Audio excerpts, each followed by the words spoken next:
In the unresolved problem segment tonight, with the national debt running at about $16 trillion, the U.S. government has got to find a way to cut the spending.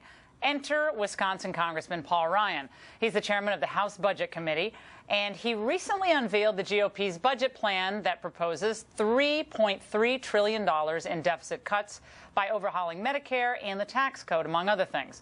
Last week, President Obama attacked the Republican budget plan. This congressional Republican budget is something different altogether. It is a Trojan horse. Disguised as deficit reduction plans, it is really an attempt to impose a radical vision on our country. It is thinly veiled social Darwinism. The radical social Darwinist Trojan horse himself from New York is Congressman Ryan. Congressman, great to see you. Good to be with you, Laura. Okay, we're going to get into this tussle about the budget and so forth, but before we get to that, now that Rick Santorum's dropped out, all our eyes are on Romney and his vice presidential pick, and if Romney asks you to be his VP, I know I've asked you this before, come on, the times change. I'm not going to give you a different answer. Look, I told him you wouldn't. I'm not going to give you a different answer. It's something you'd have to consider. If he asked me to consider it, I'd consider it, but he hasn't, so I'm not. Now, you just called him, and this just broke a couple of hours ago. You said that Romney's kind of a throwback to the 1950s. He's a funny dude. What does that mean? No, this was taken out of context. Number one, what I was saying is he has these great aspects from the greatest generation. He's very civil. He's very principled, very honorable.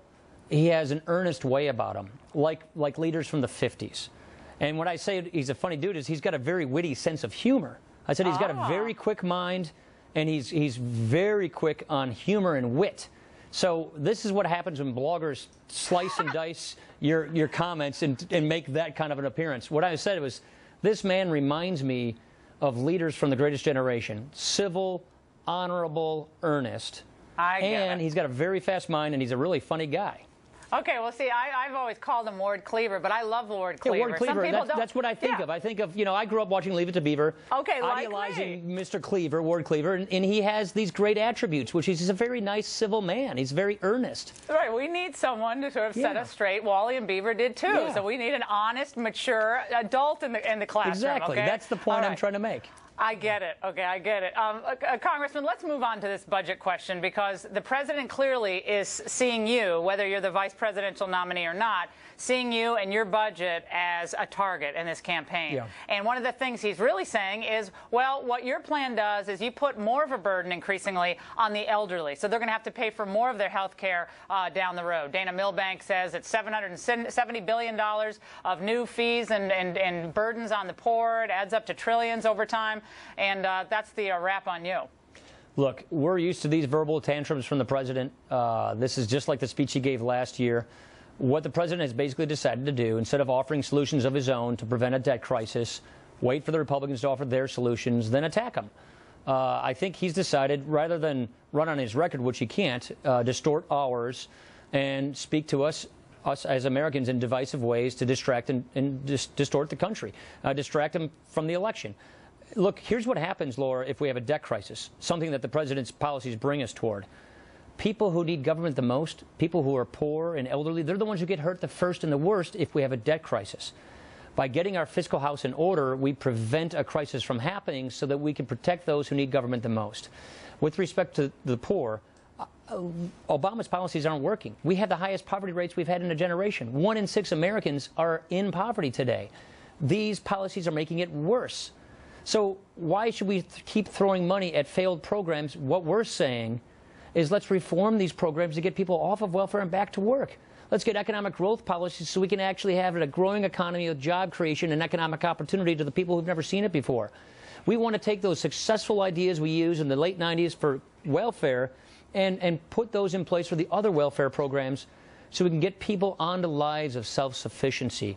We want to attack the root causes of poverty to break the cycle of poverty rather than just trying to treat the symptoms to make it easier to live by, which I think is what the practical implications of the president's policies and are. Congressman, what is clearly happening in this larger debate, it's not even really a debate, right? Because other than you and a few other serious people on Capitol Hill, no one's even having the substantive debate. It becomes the politics of division and demonization. That's right. And so the president has a vision for his budget. He came out with his budget. No one in the House would support it, but he came out with his budget. And I say now, Mitt Romney is going to be in this position of defense unless he goes on the offense, right? Because he's going to be portrayed as he's the rich guy in La Jolla and Lake Winnipesaukee. He's out of touch. He doesn't know what regular people are going through. You give him advice. I'm sure you would like to give him advice on a daily basis. What's the one piece of advice you would give to him in this current climate that you know the president is operating in? Well, I think he's doing it. If you listen to Mitt Romney's speech in Appleton, Wisconsin, or his speech the election night in Milwaukee, Wisconsin, it was perfect. It said to the country, we're going to go to the country and give them a clear, affirming choice. Do you want Barack Obama's government-centered society, a nation on the path to debt and decline, or do you want the American idea? Do you want the opportunity society? Do you want growth? Do you want opportunity?